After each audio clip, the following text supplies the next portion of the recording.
한편 호텔 경제학과 커피 원값 120원에 이어서 이번엔 경기도 시흥시 거북섬의 웨이브파크 조성 사업을 놓고 후보들 간의 공방이 벌어졌습니다. 시흥에 거북섬이라고 있죠. 업체들을 꿰어가지고 경기도로 거북섬으로 오면은 우리가 그냥 다 나서서 알아서 해줄 테니까 이리로 오라고 저희가 유인을 해가지고 살살 깨워와서 인허가와 건축 완공하는데 2년 정도밖에 안 걸리게 신속하게 해치워서 거기가 지금 완공이 된 겁니다. 그죠? 이재명 경기도가 그리고 민주당의 시흥시가 그렇게 신속하게 큰 기업 하나를 유치했다 그 말이죠. 자랑하고 있는 중입니다. 자랑. 민주당은 지금 거북섬 관련한 논란이 커지는 것을 막기 위해 가지고 입막음을 시도한 것으로 보이는데요. 거북섬 관련해 가지고 거북섬 그거 아시죠? 이렇게 하면서 본인이 시작했던 발언이기 때문에 거북섬에 대한 통칭 얘기를 한 것으로 볼 수 있고, 저는 이 부분에 대해 가지고 제가 한 10분 만에 제가 그 부분에 대해서 더 상세하게 설명하기 위해서 거북섬에 그런 웨이브 파크라는 얘기까지 추가하기까지 했기 때문에 저는 거기에 대해서 오해 소지가 전혀 없었다라고 생각합니다. 네, 이건 양만희 노선님께서 팩트 체크를 좀 해주십시오. 네. 시흥의 이 거북섬 웨이브파크 이게 어떻게 된 일입니까? 그러니까 시흥시의 네. 인공섬이에요. 거북섬이라는 네. 인공섬인데 그거는 2015년에 그 박근혜 대통령 남경필 지사 시절에 이제 사업이 착수가 돼가지고 조성된 공간이고 네. 지금 보시는 것처럼 인공 서핑장이 그 안에 들어선 겁니다. 오, 재밌겠는데요? TV에서도 자주 나오는 네. 그런 공간인데, 그러니까 인공섬인 거북섬이 있었고 이재명 후보는 그 안에 이 인공 서핑장이 들어올 수 있도록 당시 시흥시장하고 행정상 소요되는 기간도 단축하고 해서 네. 이걸 유치하는 데 성공했다. 그 얘기를 유세 현장에서 시흥 유세 현장에서 얘기를 했던 것인데, 지금 국민의힘과 그 개혁신당에서 무슨 소리냐. 거북섬의 상가 공실률이 87%나 되는데 이런 상황에서 시흥 시민들을 이제 호도하고 있다. 시흥 시민들이 분노할 일이다 이렇게 주장을 하는 겁니다. 그러니까 이재명 후보는 거북섬 안에 있는 인공 서핑장 유치를 얘기한 것이고 국민의힘과 개혁신당은 그 인공섬 전체에 이제 다른 상가라든지 고층 건물들이 있거든요. 이런 것들이 지금 상권이 죽어서 네. 공실률이 87%나 되는데 이것을 치적이라고 자랑하는 것이 말이 되냐 이렇게 공격을, 그러니까 서로 좀 다르게 얘기를 네. 하고 있는 것 같습니다. 자, 이준석 후보나 이재명 후보나 서로 다 일리가 있는 주장을 하다가 서로 관점 차이 때문에 생긴 것 같은데 민주당에서 고발할 계획이라고요? 국민의힘. 이거는 좀 심각한 문제 같고요. 또 이 문제를 그냥 놔두면 계속 이런 행태들이 계속 반복되거든요. 그래서 이제 강경한 대응을 할 수밖에 없는 그런 입장에 있는데, 지금 양만희 논설위원께서 잘 설명을 해주셨습니다. 이 이재명 후보가 얘기했던 지금 그 서핑 웨이브파크 유치와 이 거북섬 사업은 다른 것입니다. 네. 이 거북섬에 사실은 2013년에 시흥시가 이 거북섬에 요트마리나 항만을 추진했는데 이 당시 경기도지사가 김문수 지사였어요. 네. 지금의 후보죠. 그리고 2017년에 한국수자원공사와 시흥시 경기도가 협약을 통해서 이 개발을 본격 추진하는데 이 당시에 경기도지사는 또 남경필 네.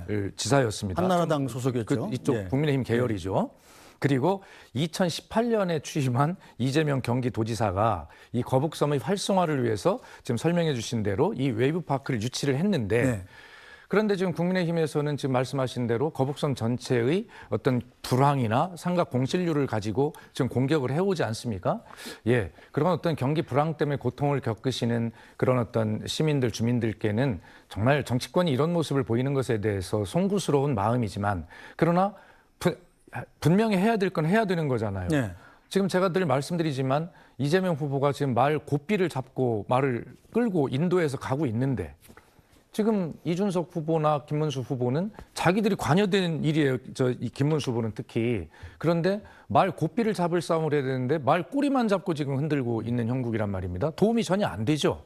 그래서 이 문제는 완전히 다른 문제를 가지고 이재명 후보가 그런 어떤 경기 불황에 시달리고 있는 국민의 마음을 전혀 헤아리지 못하는 그런 아주 부적절한 대통령 후보다라고 하는 것을 그렇게 지금 과대하고 그렇게 포장하고 그렇게 공격을 하고 있기 때문에 이 문제는 여기서 빨리 정리하지 않으면 안 된다라고 하는 그런 입장을 민주당은 가지고 있는 것입니다. 네, 자, 김 실장님. 예, 이 거북섬과 웨이브파크가 약간의 이제 팩트가 서로 접근이 달랐기 때문에 이 오해가 생길 수 있었다는 것을 양만 의원께 설명을 해주셨고요.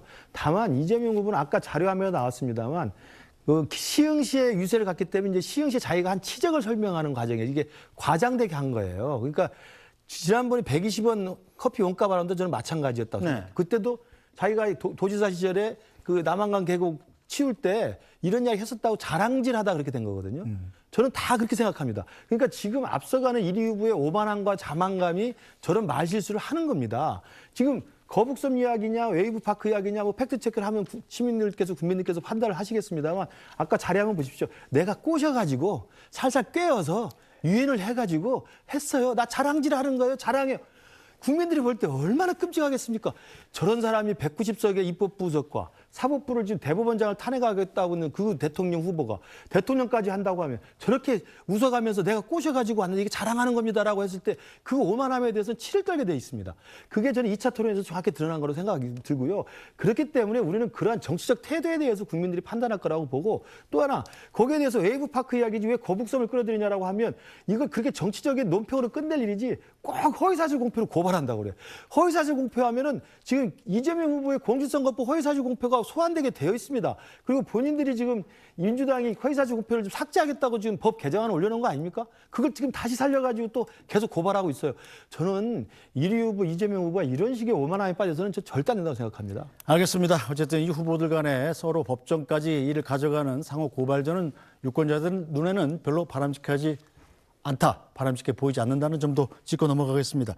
자, 한편 대선 후보 배우자들의 행보도 주목되고 있는데요. 김문수 후보의 배우자인 설란영 여사 예능 프로그램까지 출연했습니다. 자, 양만희 논술위원, 일단 설란영 여사가 이번에는 예능에 나왔더군요. 네, 예능 프로그램에 출연을 해서 아무래도 그 김문수 후보가 여론조사상 그 쫓아가는 후보다 보니까 행보가 네. 공세적이다라고 할 정도 상당히 적극적이에요. 네. 그래서 이 프로그램 안에서 상대 후보의 배우자인 김혜경 여사 이름으로 삼행시를 지어보자는 얘기가 있었는데 김 빠져요, 해경군 김씨, 경을 칠 노릇입니다라고 하는 상당히 강도 높은 정치적인 평가 반영된 그런 얘기를 했고요. 네. 대선 후보들을 편의점 안에 있는 상품에 비유해달라는 질문에 대해서 김문수 후보가 깨끗한 물, 생명수, 이재명 후보는 탁하니까 진한 커피, 개혁신당 이준석 후보는 아이스크림 이렇게 얘기를 했는데 이준석 후보에 대해서 아무래도 상대 당이 아니라 같은 당 식구라는 생각이 들어서 단이라고 껴안아야 될 식구다. 그래서 스윗하다. 뭐 이런 얘기를 해서 사실 그 남편인 김문수 후보 못지않은 그런 정치적인 행보를 보이고 있다. 이런 평가까지 받고 있는 상황이고 그러다 보니까 민주당에서 제2의 김건희 우려가 있다. 이런 반응까지 나오는 상황이죠. 네, 자, 민주당에서 이런 이 설란영 여사의 행보에 대해서 아무런 문제를 삼지 않습니까? 글쎄요, 이 배우자의 행보에 대해서 당에서 선대위 차원에서 뭐 이러쿵저러쿵 한 것은 저는 뭐 적절치 않다라고 네. 생각하고요. 가급적 그 배우자들은 굉장히 그 조용한 행보를 하기 위해서 애를 쓰는 것이 이제 전통적인 모습이죠. 그런데 지금 김문수 후보의 배우자이신 설란영 여사님께서는 이제 아무래도 이제 뭐 추격하는 후보다 보니까 이제 남편과 마찬가지로 굉장히 좀 공세적인 입장을 가질 수밖에 없는 것은 이해를 합니다. 그러나 좀 우리가 지금 그 전 정권에서 바로 윤석열 전 대통령과 김건희 여사 문제를 가지고 굉장히 많은 그 아픔들을 겪었잖아요. 특히 네. 대통령의 배우자가 어떠해야 되는가라고 하는 그런 측면에서 보면 국민들께서 지금 바라보시는 눈높이가 있을 겁니다.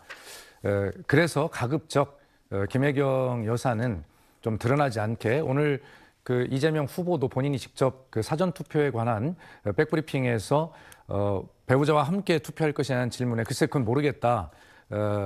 제 아내는 워낙 혼자 일정을 이렇게 쭉 별도로 수행을 하기 때문에 함께 하게 될지 그것도 모르겠다 이렇게 하는데 사실 저희 캠프 안에서도 김혜경 여사의 일정이나 이런 것들이 잘 알려지지 않고 있는 편이거든요. 저도 잘 모릅니다. 네. 그래서 좀 아무래도 1위 후보를 가기 때문에 또 전 정권의 김건희 여사에 대한 반면교사 이런 것들을 국민이 생각하시기 때문에 좀 조용한 행보를 하는 김혜경 여사에 비해서 설란영 여사님께서는 추격하는 후보 우리 배우자답게 좀 공세적인 행보를 하고 있는 것이 아닌가 이렇게 보여집니다. 알겠습니다. 자, 오늘 말씀 여기까지 듣죠. 박수현 더불어민주당 선대위 공보수석 부단장, 김근식 전 국민의힘 비전전략실장, 영만희 SBS 논설위원과 함께했습니다. 세 분 수고하셨습니다.